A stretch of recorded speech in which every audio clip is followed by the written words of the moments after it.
A Padova le persone disoccupate sono 11.500. Per loro, ma anche per chi fa fatica a orientarsi nel mondo del lavoro, parte un servizio di informazione e accoglienza per chi è confuso, in difficoltà.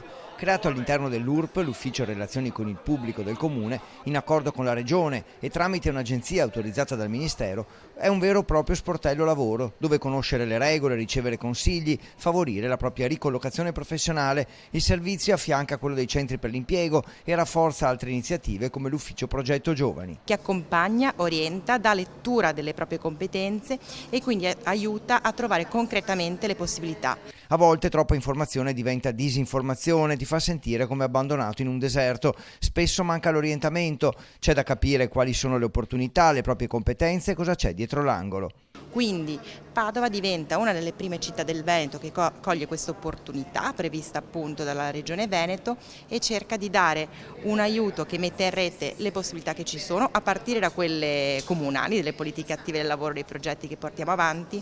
Io stessa come assessore alle politiche attive del lavoro vedo che spesso quello che manca è un orientamento. Allo sportello lavoro si possono avere anche informazioni sulla gestione della disoccupazione, sui tirocini e su altri sistemi attivi in Veneto.